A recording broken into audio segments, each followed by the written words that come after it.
شنو قصتي بالمقبرة؟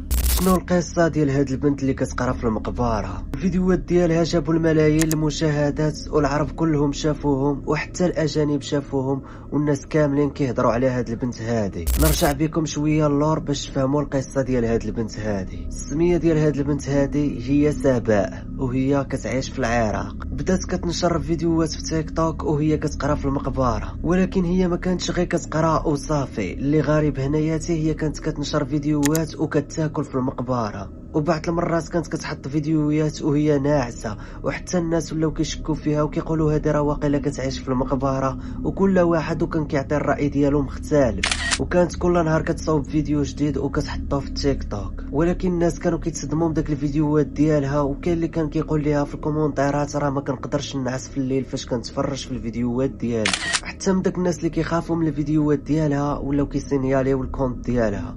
وهنايا تيك توك غادي يباني ليها الكونت وما غيبقاش خدام ليها. ودابا الا دخلتو كتقلبوا على سميتها ما غاديش تلقاو الكونت ديالها.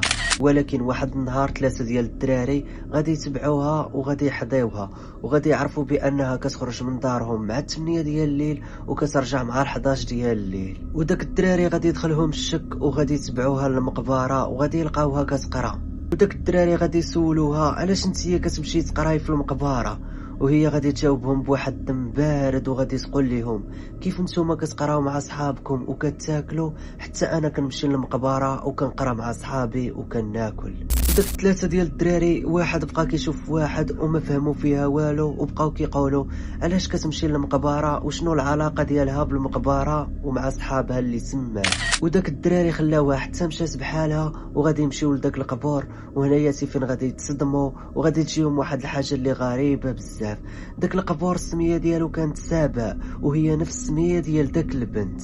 ولكن من داك اللحظه اللي غادي يمشيو فيها للقبور وغادي يكتشفوا نفس السميه اللي فيه هي اللي عند داك البنت، غادي يشدهم الرعب ديال بصح. المهم الا بغيتوا الجزء الثاني كتبوها في التعاليق وانا غادي ندير الجزء الثاني. والا كنتي مزروب وباغي تفرج في الجزء الثاني دخل غير البروفيل ديالي وبرك على داك الليان وبرك على العنوان اللي مكتوب فيه بنت عراقيه، وهبط لتحت وغتلقى واحد الخانه مكتوب فيها فيديو، برك فيها وتفرج فيه.